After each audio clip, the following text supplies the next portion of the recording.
Eric Scott did a wonderful job, and I'm so proud of him. And he actually played two of us. My brother Bill and I were consolidated into one character on the show.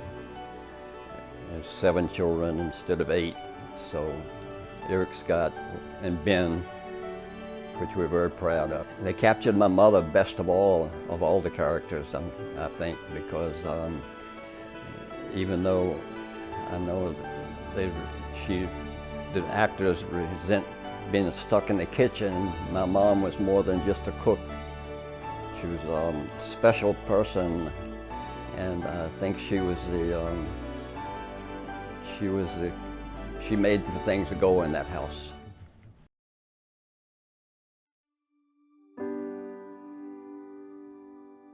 Most of the time it would always get to schoolwork.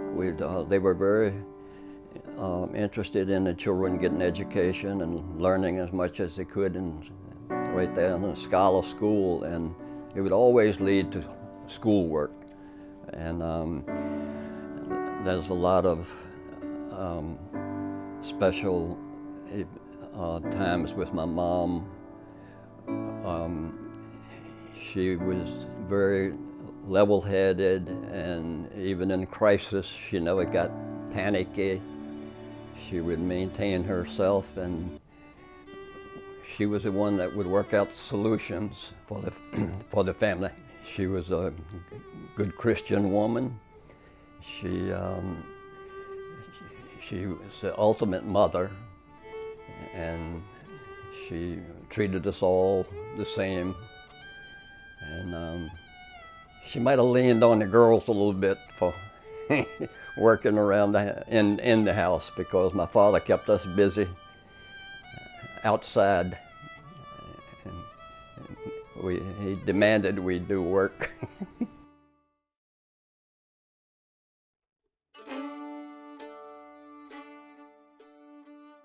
Big time economy moved there, because my father would sell this wood that he processed, and it was income for the family. And of course, I say he made us work. We all loved to work, and I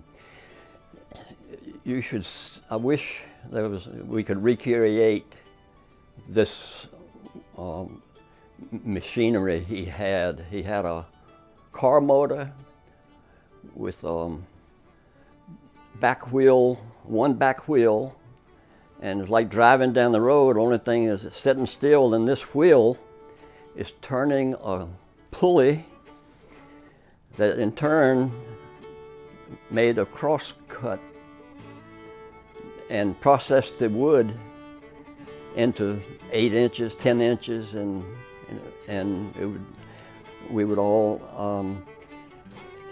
we'd take turns tossing it aside as we putting it in heaps to eventually put on this truck to haul away.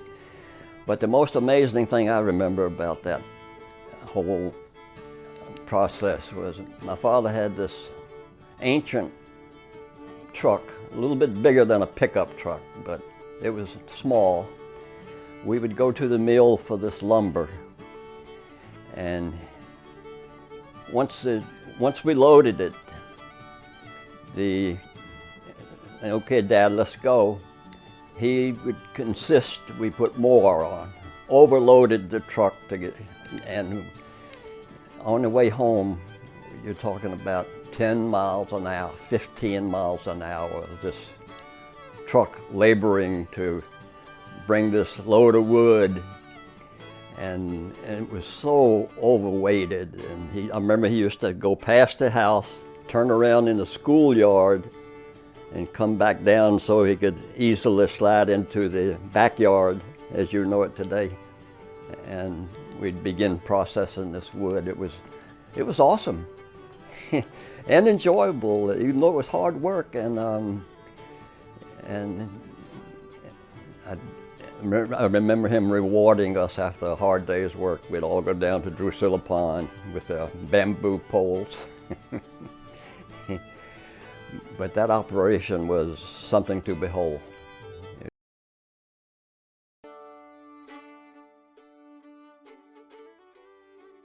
I wish I could make that connection, but I can't.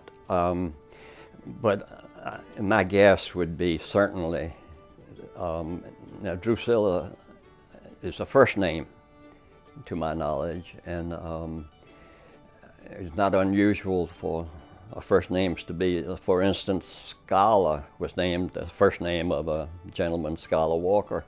So having left there, and that was pretty obscure, that grave site at the time. Everything got built up over the years of neglect, and it was just taken for granted. No, you're the first person to come along that show interest in it that I know of, and I'm glad you did. But Drusilla now is different today. We had ample space to fish, 4 or 5 family members at a time. It was ample water, which seems to have almost dried up. There was good flow of water going in, and when it exited Drusilla, it went into the Rockfish River. And it was a pleasure in those days. I'm talking 40s and 50s. And it seemed like a lot of deterioration since that time. It makes me sad because we had happiest moments on Drusilla Pond. Mostly we caught perch. If we got lucky and we had a good day, we'd get a good-sized bass, 4 and 5 pounds. They were it was chock full of fish. And it was also a pleasure, while you're fishing, there was turtles, all kinds of wildlife, birds would land on the other side. It was a real pleasure and a happy time in my life. Drusilla, I wonder if it could be dredged and well, that's for another time.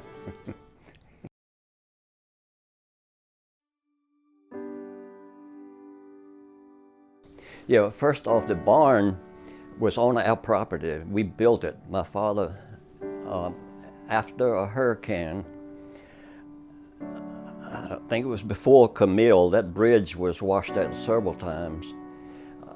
That hurricane took a bridge downstream, and the lumber, he got permission to remove it and use it as he wanted. And I remember him getting one of my uncle's horses, and they would, one piece of timber at a time, would tow it up to our backyard, and he used that as the foundation for that barn. People would say that will last hundreds of years. And we built it. We hammered nails, and I mean, many things he could do. I didn't know he was a builder, but he built that barn. It was sturdy. We used it for years. Chance, our cow, would sleep in it at night and then go to the pasture during the day. We had wood, dry wood out on one side of the barn, and then on the other, up would be hay and fodder and feed for the cow.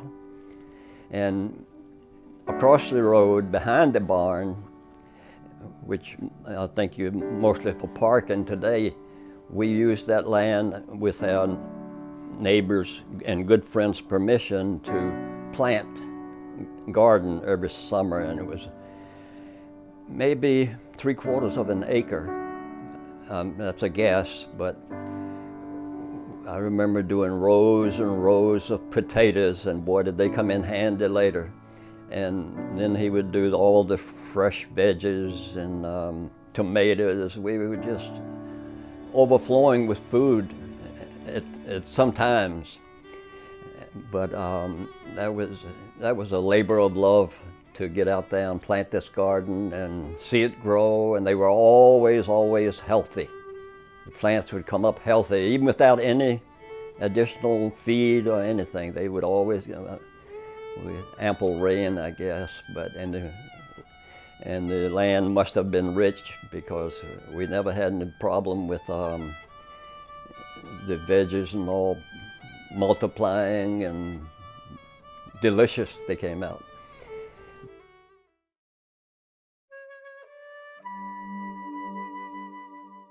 Once a year, at the end of every summer, the veggies were plentiful. I guess you canned just about anything that we grew. And I remember them having to be sealed, airtight, and she knew how to do that. And we lived off of them. They didn't get us through the entire winter, if I remember correct, but they came in handy at the time because there was a scarcity of money, and that's living off the land. And Alma also, Janine also canned at the same time from their garden. So it was a southern thing. I think everybody in Schuyler probably did. And it worked out nicely.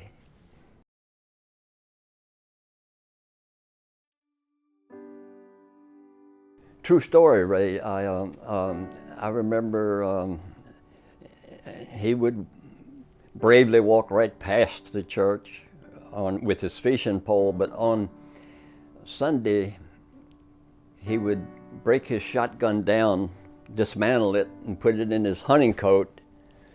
And most of the time he was walking to where his destination to hunt. And then, of course, he'd reassemble it once he got out of sight. But he had ways of working around everything, it seemed. He got things accomplished, too, in his own way.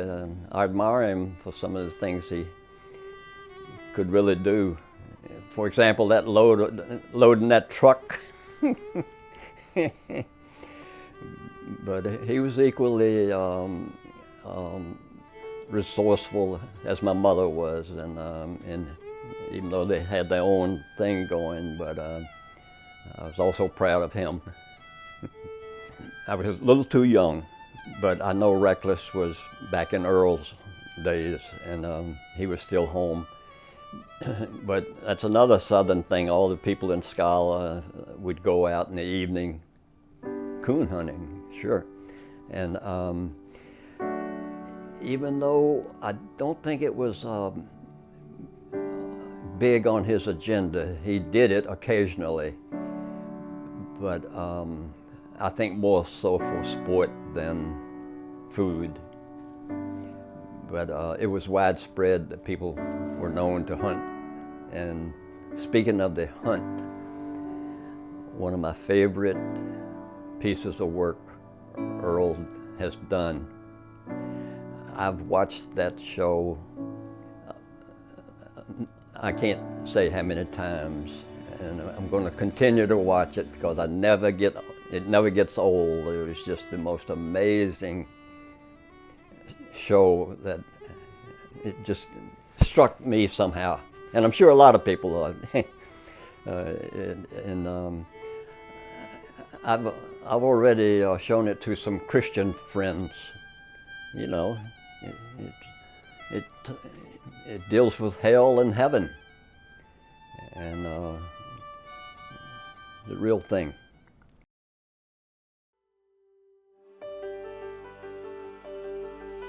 Yes, actually, they did spend a lot of time with us, but they did not live in the house. They lived nearby. They lived very nearby, and we were always fortunate to have them come by and help. Big family, I guess. Mom needed help, but they were always willing. They're big part of the family. I mean, we were fortunate. And actually, as I see these things take place, I can see how it would take Earl to bring them to light, because he saw it as real life, and only he could put it in words and on screen, and he really did it right because it was so true. When it comes to the family and the grandparents, there's no fiction now. That was real thing.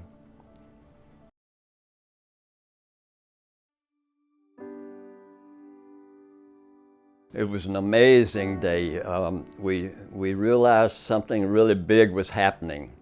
And of course, Earl was there in all his glory, and he enjoyed it. I remember him enjoying it so much. We tagged along behind Earl that day and ended up back at the Schuyler House after being in Livingston for that event. And it was a long day. It was most enjoyable, and I was a little bewildered by it all, and then fortunately we had Will come visit right afterward, and he was gracious and let us take pictures, and he was full of life and joy to have. And but as for, I remember the day like it was yesterday. It was just an amazing event because then I knew Earl was on his way to good things.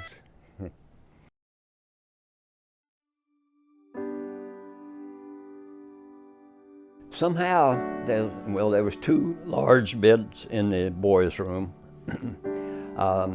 Somehow, it seemed to rotate. I never remember sleeping with more than two at a time in a bed.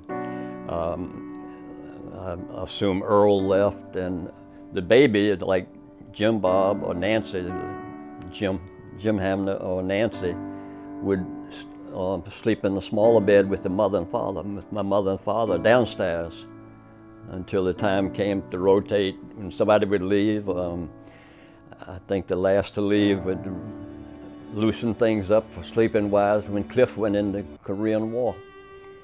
And but Earl left. I guess Jim Bob went up, and the three girls had no problem in the girls' room. But the boys, it was very comfortable. It was never overcrowded. Didn't feel overcrowded, and remember to this day how I loved sleeping up there and hearing the rain on that tin roof. I loved it. Never forget it. But the sleeping arrangement, never a problem. I'm so proud of that good night because we did it religiously every night as long as I can remember, as young as I was. It was just an automatic. And it continued when we grew up, left and came back to visit. It was still hit that bottom step, first step, night mom and daddy. It was, and to have this so lovingly go out across the country and people use it like even today still.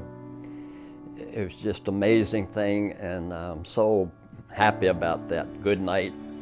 And of course we had the individual good nights and it's so true, and I'm so happy that Earl worked it into the show and it became as well known as it has.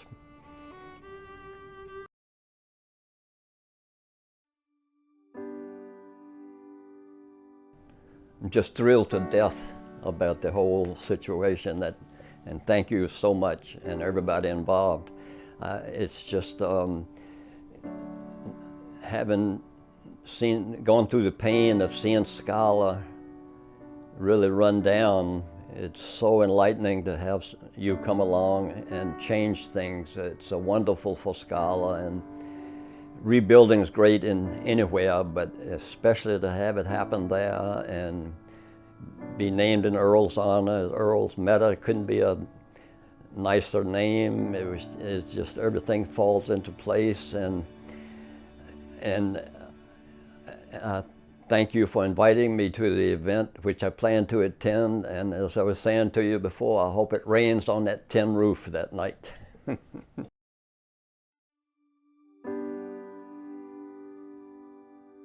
At one time, I remember outhouse. Not a pleasant memory, but it was real. But not long, my parents had the bathroom installed, and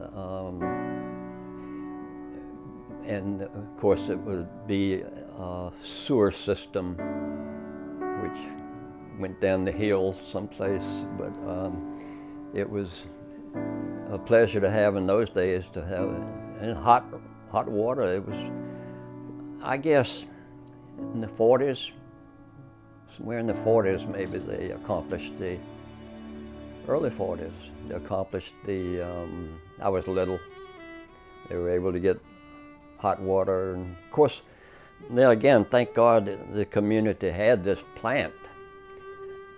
As I think back, we were very fortunate that Alberine Stone was there, because we had doctors, we had post office, we had everything a community could have, which many communities in Virginia and right in Nelson County didn't have. So we're very lucky, although it seemed drudgery at the time, but we were lucky and to progress with time as we did. At night, we did not have heat in that house. We had heavy covers, and my father would get up early, like 5 a.m. in the morning, and that heater, he had plenty of wood, plenty of fuel, and he would start a fire in it, and you could feel the heat all over the house. And as you came down the steps into that room, boy, it was a real pleasure. There was real heat after having, the house was cold at night. And that was real, but we were happy to have the heat next thing in the morning. And it worked wonderfully. It was a little tin stove, not very sturdy. And I remember my father, when he would put fuel on this wood, it actually sounded like a motor running. The heat was blasting, and the flame rather was blasting, and the heat was filling the house. It was rough, but it was nice.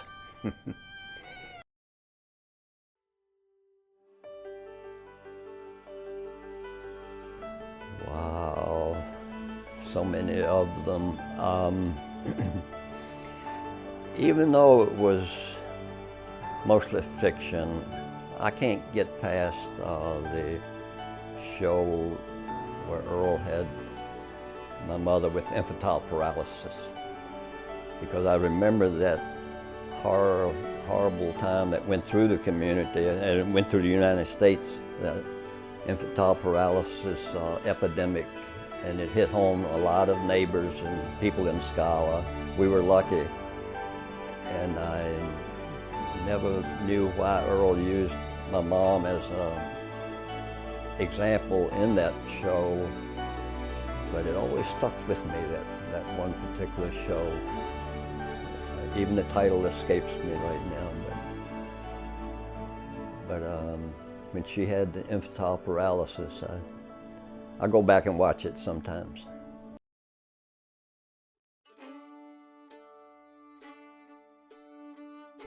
I can only say that they were mostly, under the circumstances, they would always be very pleasant memories, little disagreements as normal, but the most special, I was reliving it this past Christmas, was how my mother and father went all out to play Santa Claus to the children. Somehow they came up with, made us all happy as kids. And my father, for many years, had a tradition of giving each child, we'd find it on our chair when we came down on Christmas morning, a package of nickels. I think it was 20 nickels in a dollar, and we felt rich. And I'll never forget that. There's many memories, but Christmases were special, and which should be when you have children and families, have big families and living in poor times, and when you can have that one day just like make-believe, and even though it was real, it was really wonderful. I'll never forget Christmases in that house.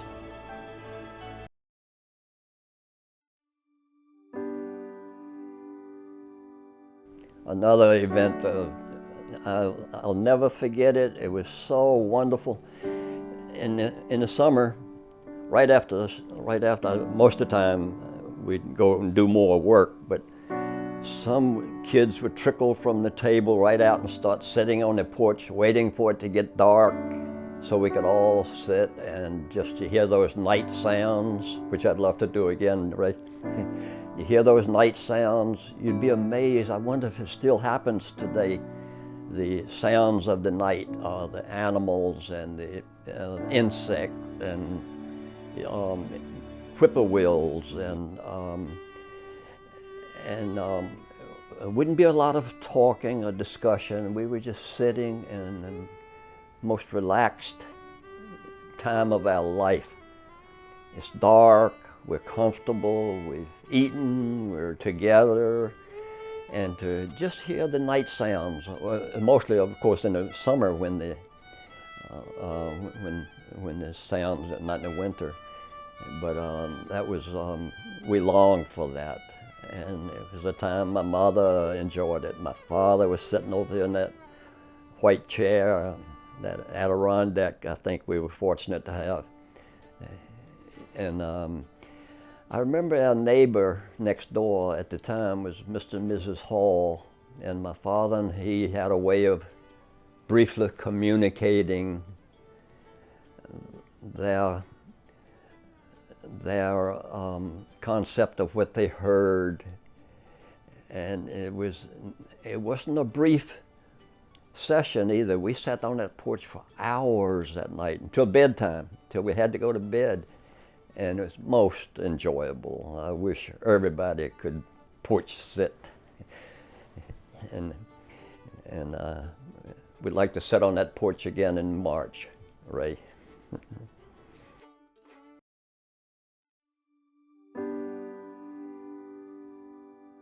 I'm really touched by the love everyone has shown my brother Earl and my family as a result of the entire Walton event.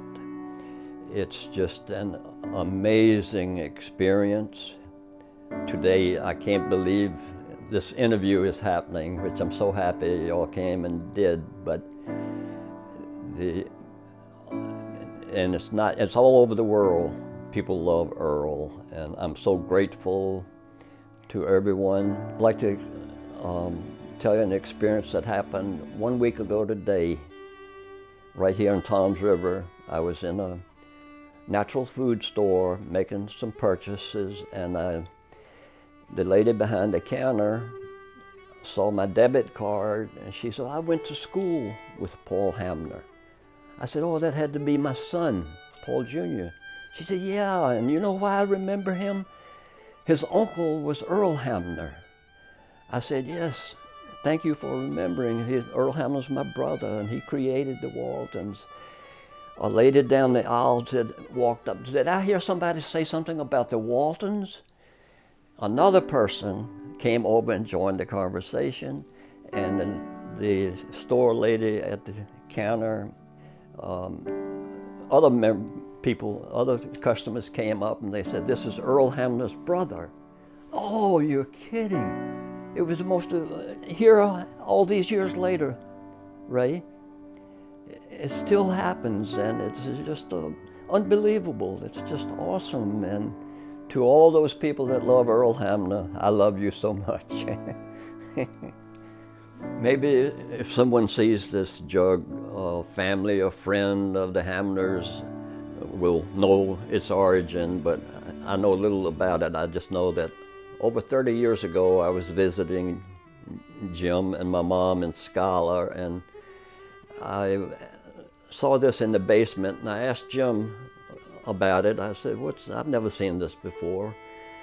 He said, "Oh, you can have it." He's a very generous guy and brother. I said, "Well, I don't know what I'll do with it, but I love it. I'll take it back to New Jersey, and I'll keep it just because I like looking at it."